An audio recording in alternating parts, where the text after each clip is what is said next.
दोस्तों, अक्सर आपको ये सवाल पड़ता होगा कि मैं क्या चाहता हूँ, मैं इसकी पहचान कैसे करूँ, मेरे जीवन का मूल उद्देश्य क्या है और मैं जीवन में क्या चाहता हूँ।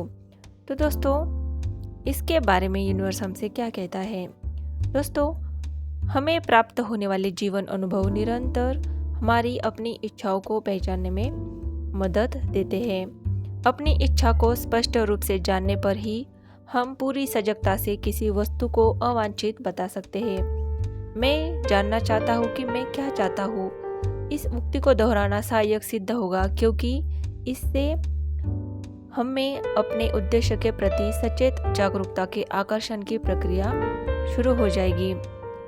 वास्तव में जो व्यक्ति खुद से ये सवाल कर रहा है कि मैं यह जानना चाहता हूँ कि मैं क्या चाहता हूँ, तो वस्तुतः उस समय वह यह जानने की शुरुआत में है कि वो क्या चाहता है।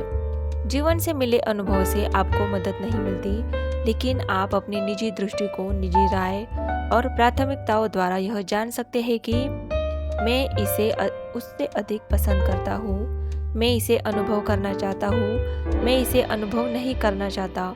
जीवन में अब तक मिले अनुभवों की समीक्षा करने से आपको सहायता नहीं मिलेगी, लेकिन आप अपने निर्णय स्वयं लेने की क्षमता प्राप्त कर लेंगे। दोस्तों, अक्सर हमें अपनी इच्छाएं निर्धारित करने में काफ़ी कठिनाई होती है।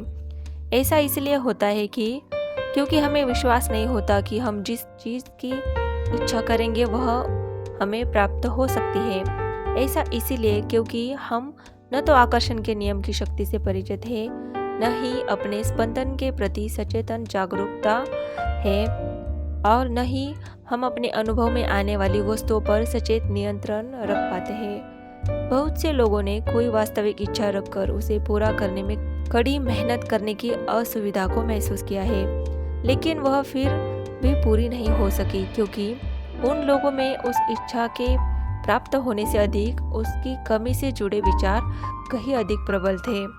इस तरह समय बीतने पर वह उन इच्छाओं की पूर्ति को कड़ी मेहनत, संघर्ष और निराशा से जोड़कर देखने लगते हैं। इसलिए जब वे कहते हैं कि मैं नहीं जानता कि मैं क्या चाहता हूँ, उसका वास्तविक अर्थ है मैं नहीं जानता कि मैं जो पाना चाहता हूँ उसे कैसे प्राप्त करूँ, या मैं जो पाना चाहता हूँ उसके लिए मेरे अनुसार जो मुझे करना चाहिए मैं उसके लिए तैयार हूँ या नहीं हूँ, तथा मैं फिर भी कभी कड़ी मेहनत के बाद भी अपनी इच्छा पूर्ति में असफल रहने का कष्ट सहना नहीं चाहता। मैं जानना चाहता हूँ कि मैं क्या चाहता हूँ। यह कहना सउद्देश्य सृजन की दिशा में प्रथम और शक्तिशाली कदम है, लेकिन इसके बाद आपको अगले कदम के तौर पर अपनी इच्छित वस्तुओं को अनुभव करने हेतु अपने ध्यान का सउद्देश्य निर्देशन करना होगा। अधिकांश लोग अपने विचारों को अपनी इच्छित वस्तुओं की प्राप्ति की ओर सउद्देश्य निर्देशित नहीं करते, बल्कि वे केवल अपने आसपास घटती घटनाओं के साक्षी बने रहते हैं। जब वे अपनी पसंद की कोई वस्तु देखते हैं तो उन्हें सकारात्मक अनुभूति होती है, वही अप्रसन्न करने वाली वस्तुओं को देखकर उन्हें नकारात्मक भावनाएं महसूस होने लगती है। बहुत कम लोग हैं जो अपनी भावनाओं को नियंत्रित करने में सक्षम हैं, तथा वे अपने विचारों का सउद्देश्य निर्देशन कर अपने जीवन अनुभव को सकारात्मक रूप से प्रभावित कर सकते हैं। क्योंकि वे ऐसा करने के अभ्यस्त नहीं है, इसीलिए उन्हें इसका अभ्यास करना होगा। इसी कारण हम रचनात्मक कार्यशाला प्रक्रिया पर जोर देते हैं। इसे ही अफर्मेशंस कहा जाता है। अपने विचारों को सउद्देश्य निर्देशन तथा अपने दिमाग में आनंददायक मानसिक परिदृश्यों की रचना करने से आपको स्वयं में अच्छा महसूस होने वाली भावनाएं उत्पन्न होंगी, जिनसे आप अपने ध्यान के केंद्र को परिवर्तित कर सकेंगे। दोस्तों, आपके विचारों पर प्रतिक्रिया देने वाला ब्रह्मांड आपके द्वारा देखे गए किसी वास्तविक परिदृश्य तथा आपके द्वारा कल्पना किए गए विचार के बीच भेद नहीं करता है। दोनों ही मामलों में विचारों के आकर्षण का बिंदु एक समान ही होगा, तथा यदि आपने लंबे समय तक उस पर ध्यान जमाए रखा तो वह वास्तविकता बन जाएगा। जब आप स्पष्ट रूप से ये जानते हो कि आप क्या चाहते हैं, तो आपको परिणाम में वह सब कुछ मिलेगा जो आप चाहते थे, लेकिन प्राय आपकी सोच निश्चित नहीं होती। उदाहरण के लिए, आप कहते हैं मुझे पीला रंग चाहिए या मैं नीला रंग चाहता हूँ, लेकिन आपको मिलता है हरा, तब आप कहते हैं मुझे हरा कैसे मिल गया, मैंने तो यह नहीं मांगा था। यह प्राप्त होने के पीछे आपके द्वारा अपनी इच्छाओं में किया गया घालमेल है। वस्तुतः देखा जाए तो पीला और नीला रंग मिलाने पर हरा रंग बनता है।